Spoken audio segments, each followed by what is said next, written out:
So, ngayon, pagdating naman doon, kung makikita mo, wala namang nakamention ng confidential funds sa privileged speech ni Valeriano, pero lahat ng tanong nila doon sa hearing nila ay patungkol sa confidential funds. So, noong una, pumunta ako doon, sinabi ko sa kanila na ang ginagawa ninyo ay fault finding. Naghahanap kayo ng mali kasi wala kayong makita, naghahanap kayo ng mali para makapaggawa kayo ng impeachment. Enzo Recto, kalaban ang katiwalian at kasinungalingan, kakampi sa katotohanan at kabutihan. Sara nagmamalinis ngayon sa kanyang mga korupsyon na ginawa at kung sino-sino pa ang kanyang mga sinisisi para malinis ang kanyang pangalan. Nito lamang po kasing nakaraang araw nagkaroon si Sara Duterte ng isang presscon para kontrahin ang mga pag-iimbestiga sa maanumalyang confidential funds na nilustay niya sa loob ng 11 araw. Anyway dito, sinabi niyang pamumulitika lang daw ang mga ginagawa ng Kamara laban sa kanya at wala daw silang matibay na ebidensya para patunayan ito. At naghahanap daw ng mali ang Kamara para matanggal siya sa pagka-vice presidente. Ayon po yan sa sinabi ni Sara, halina't pakinggan po natin ang kanyang mga sinabi at ating himayin kung itong mga sinabi niya ay may katotohanan ba. Yung apat nilang staff, they were cited for themselves. How would you describe that as not politically motivated or they justified in deciding for themselves? Lahat sa simula pa lang, ma'am, nagsabi na talaga ako na the hearings in the House of Representatives are politically motivated. Unang-una, nagsimula yan last year, di ba? Kung maalala ninyo, nagsimula talaga yan last year sa confidential funds.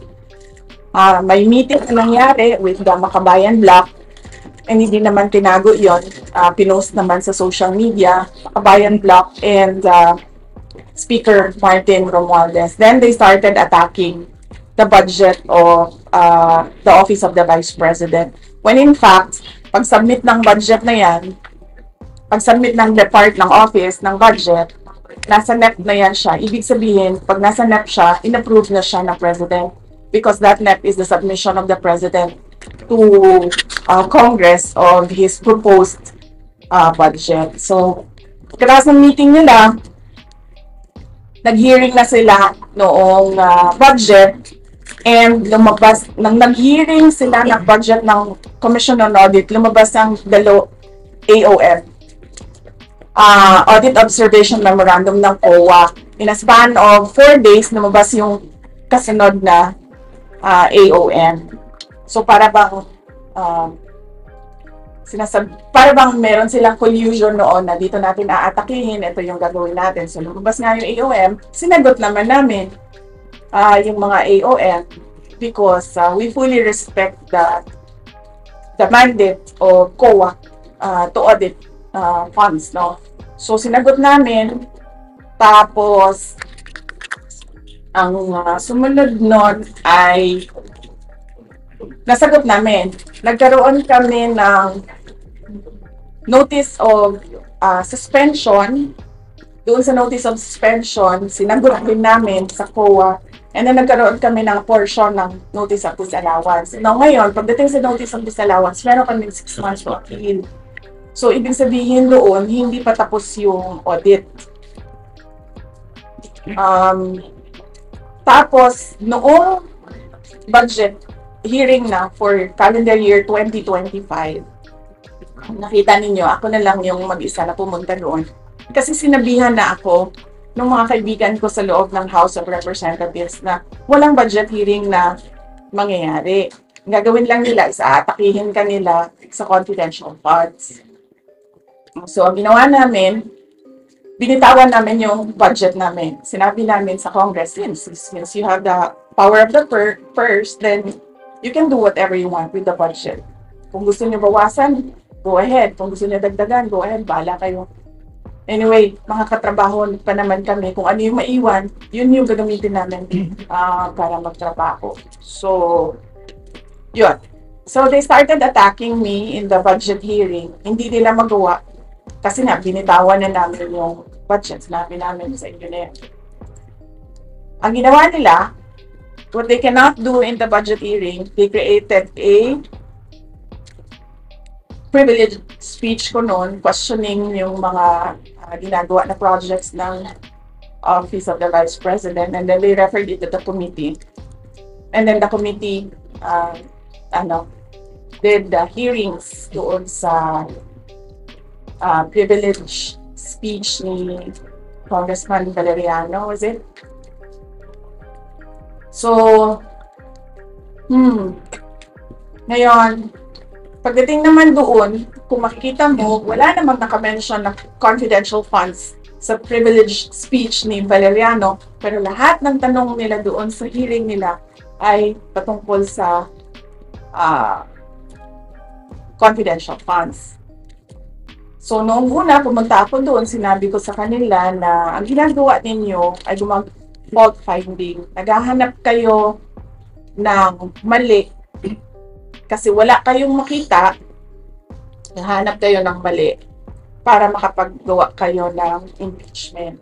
Yan po mga kabunyog, narinig po natin ang mga sinabi ni Sara Duterte na naghahanap daw ng butas ang Kamara para mapatalsik siya sa kanyang pwesto bilang Vice Presidente at puro paninira lang daw ang ginagawa ng Kamara laban sa kanya.